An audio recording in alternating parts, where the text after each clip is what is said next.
I still remember the exact moment my world shattered in front of hundreds of proud soldiers and their families. The sun was beating down on the parade field in South Carolina. That warm spring afternoon, I stood tall in my crisp dress uniform, heart pounding with a mix of nerves and pure joy.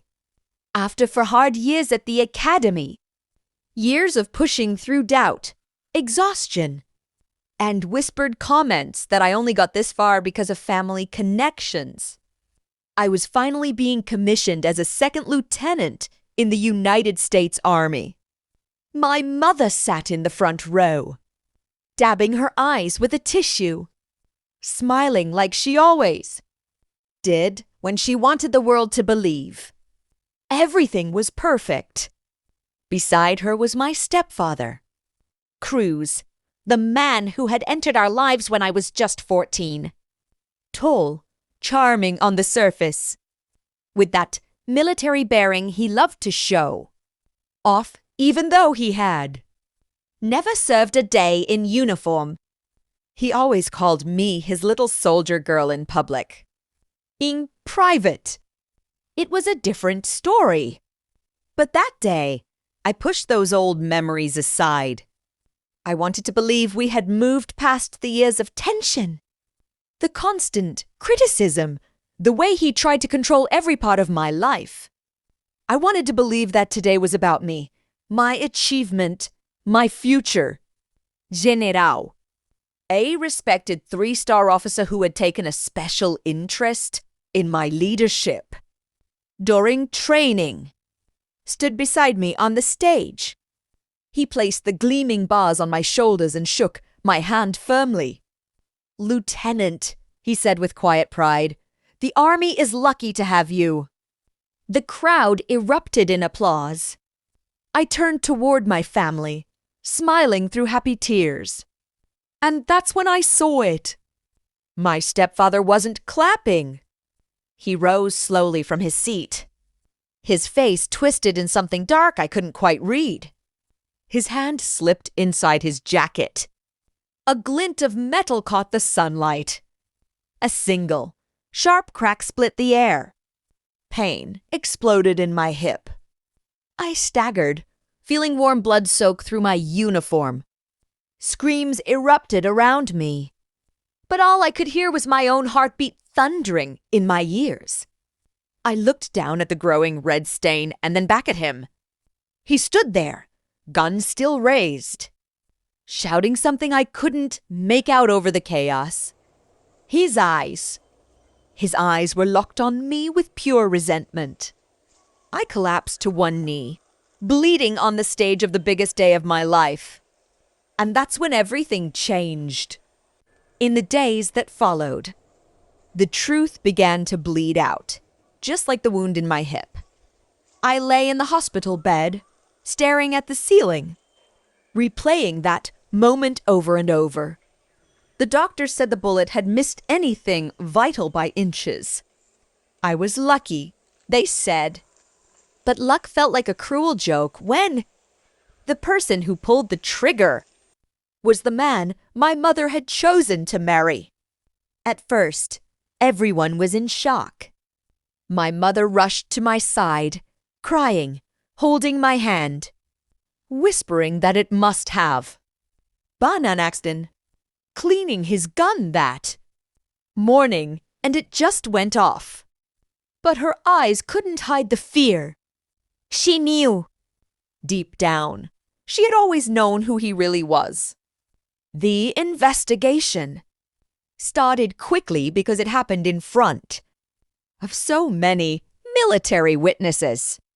And what they uncovered shattered what was left of my heart. Cruz had been jealous for years. Jealous that I was succeeding where he had failed. Jealous that the military was giving me the respect and opportunities he craved but could never earn. He had spent years undermining me, spreading quiet rumored family gatherings that I was difficult, that I had behavioral issues, that I only got into the academy because of strings he supposedly pulled. He even tried to sabotage my application once by hiding documents. But the worst betrayal came from the one person I thought would always protect me. My mother had known about his growing rage for months. She had seen the threats, the drunken rants about how that girl thinks she's. Then as now she had begged him to calm down. But she never warned me. She never stood up for me. Instead, she chose silence, choosing the man who made her feel safe over the daughter who was fighting to build her own strength. Lying there in that hospital bed, pain shooting through my body with every breath, I felt completely broken. The girl who had pushed through academy hell, who had earned every stripe on her uniform through pure determination, now felt small and betrayed. How could the people who were supposed to love me turn the proudest day of my life into a nightmare? Tears slipped down my cheeks as I whispered to the empty room. Why wasn't I enough? But something else was stirring beneath the heartbreak. A quiet fire. A shift. I refused to let this destroy me. I started talking to the investigators. I opened up about the years of emotional control, the subtle threats, the way he had tried to keep me small. For the first time, I stopped protecting the family image and started protecting myself. My mother came to visit one evening, eyes red and swollen. She sat beside my bed and finally broke down. I was scared. She whispered, "I thought if I left him, he would hurt us both." I looked at her for a long moment, my voice steady despite the tears. "Mom, he did hurt us. He just waited for the day it would hurt the most." That was the moment I stopped being the scared daughter and started becoming the woman who would know. Longer stay silent. The military court moved fast. Because the shooting happened during an official commissioning ceremony, it wasn't just attempted murder. It was an attack on the dignity and honor of the uniform. Cruz sat in that courtroom looking smaller than I had ever seen him. No more fake charm. No more loud opinions. Just a man whose mask had finally been ripped away in front of everyone who mattered. I took the stand, still walking with a slight limp from the healing wound. My voice didn't shake. I told the truth, not with rage, but with quiet strength. I spoke about the years of control, the jealousy, the moment he chose to destroy my future instead of celebrating it. The general who had stood beside me that day testified as well. His voice was calm but powerful when he said, "This young officer earned her commission through courage and leadership." What happened on that field was not just a crime against her. It was a crime against everything we stand for. My mother finally found her spine in that courtroom. She testified against him, admitting the warnings she had ignored, the fear that had kept her quiet for too long. Her words carried weight, and the jury saw the full picture of betrayal. Cruz was convicted. He received a long prison sentence, not just for the shooting, but for the pattern of emotional abuse the court recognized as part of his attempt to break me. When the verdict was read, I didn't feel triumphant cheers inside me. I felt a heavy, quiet release. The man who had tried to end my dream with a bullet had instead handed me something far more powerful.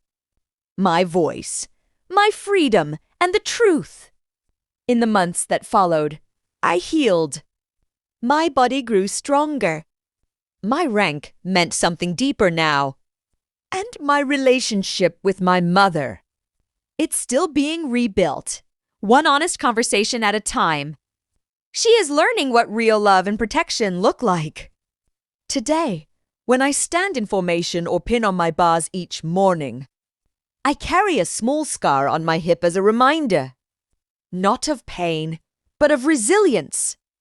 If you're watching this and carrying the weight of family betrayal, whether it's jealousy, control, or silence when you needed protection, please hear me. You are not responsible for their brokenness. Your success is not a threat. And the day they try to tear you down may just be the day you finally rise stronger than they ever imagined. Don't let their darkness dim your light. Speak your truth. Build your strength. And when the moment comes, stand tall, even when you're bleeding. Because the people who truly matter will stand with you. And the ones who don't, they'll finally be exposed for who they really are. Thank you for listening to my story. If it touched you, please share it with someone who needs to hear that they are not alone.